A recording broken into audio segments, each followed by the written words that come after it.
आसुछि वर्षर शेष पर्व बड़दिन।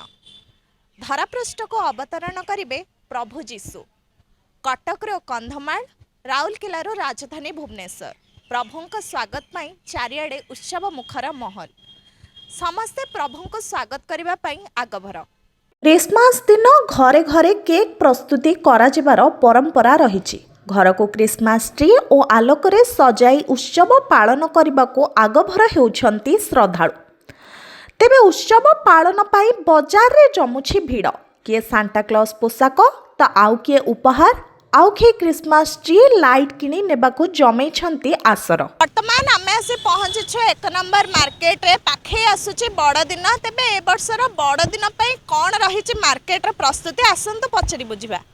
तो tree Santa Claus dancing Santa air Santa snowman bell tree bell drum सब लाइट सिस्टम म्यूजिक सिस्टम सब प्रकार अच्छी स्नोमैन तो आरंभ आमर 20 टंका कैप रु आरंभ करिकी आम पाखे 50,000 पर्यंत ट्री अच्छी गोटे गोटे जिन सर्वनिम्न रेट हूँ 50 टंका हाईएस्ट रेट हूँ 50,000।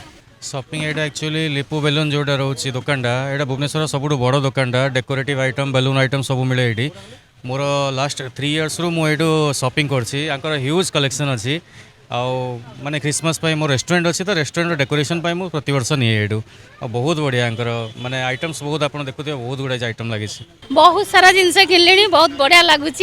हापी क्रिसमस करने आम छोट कुनी छुआटे तार फास्ट क्रिसमस तेणु तापाई सब विभिन्न जिनस आम किणिकी नौ सेंटर ऑफ अट्रैक्शन माहौल अच्छी भल लगुच।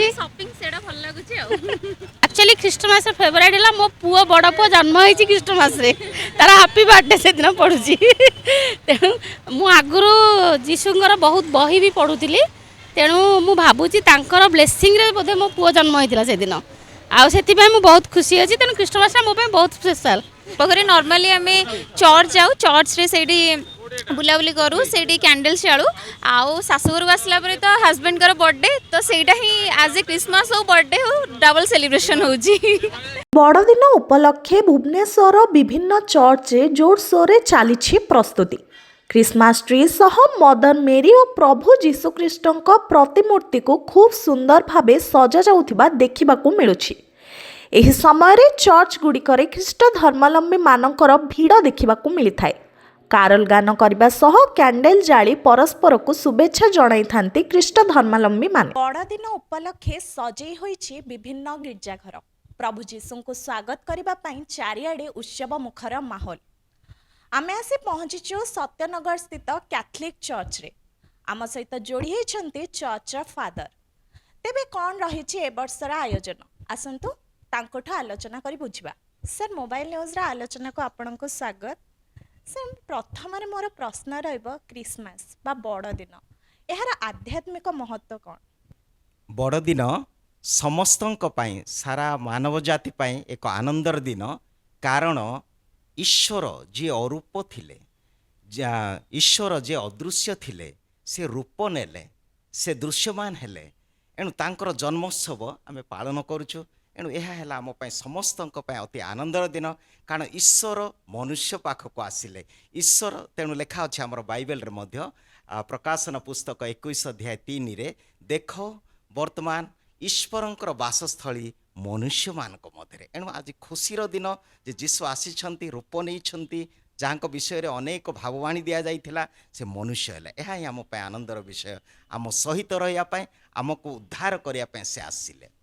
आजिकल क्रिसमस बा बड़ दिन को समस्त व्यवसायीकरण करदे तो यह ऊपर आपण सोसाइटी को कौन बार्ता देबे केमिते आमे एहाठू बंची परिबा? वास्तव में जोठी जेतेबेले भी पर्व हुए यात्रा हुए यही सब होची व्यवसाय किंतु तार आध्यात्मिक उद्देश्य सेटा नाई ईश्वर सहित जड़ित हो रहा ईश्वर को अनुभव करवा ताहा ही वास्तव में प्रकृत अर्थ बा प्रकृत पालन करिवार उद्देश्य किंतु होची कारण लोक माने अन्य माने किंतु जो माने भक्ता माने निश्चित भाव में सब चेष्टा करेंगे किपर ईश्वर को मु अनुभव करी आउ ये जो व्यवसायीकरण होची বা ଯେଉଁମାନେ ସେମାନେ କରନ୍ତି ନାହିଁ କିନ୍ତୁ ଅନ୍ୟମାନଙ୍କ ପାଇଁ ହେଇଯାଏ କାରଣ କେତେ ଜଣ ବି ଯାଆନ୍ତି ଆଜି ସେଇଠି ଗଲେ ସେଇଟା ମିଳିବ ସେ ଜିନିଷ ମିଳିବ ଯେଉଁଟା ରିଲେଟେଡ୍ ଟୁ ଗୋଟେ ବିଶ୍ୱାସ ମାନଙ୍କର ଯେଉଁ ବିଶ୍ୱାସୀ ମାନଙ୍କର ବ୍ୟବହାର ଅନୁସାରେ ଲୋକମାନେ ମଧ୍ୟ ଯେଉଁମାନେ ବ୍ୟବସାୟ କରନ୍ତି ସେଇପରି କିନ୍ତୁ ବାସ୍ତବରେ ଆଧ୍ୟାତ୍ମିକ ରୂପେ ଯଦି ଆମେ ଦେଖିବା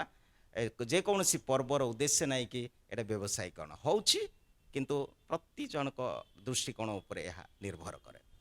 ସାର୍ ଆପଣଙ୍କ ଏ ଚର୍ଚ୍ଚ କେତେ ପୁରୁଣା ଆଉ କେମିତି ଆପଣଙ୍କର ଏ ଚର୍ଚ୍ଚ ତରଫରୁ ବଡ଼ଦିନ ପାଇଁ ପ୍ରସ୍ତୁତି ରହିଛି? ଚର୍ଚ୍ଚ ଆମର 1968 ମସିହାରେ ଏଇଟା ଆରମ୍ଭ ହେଲା।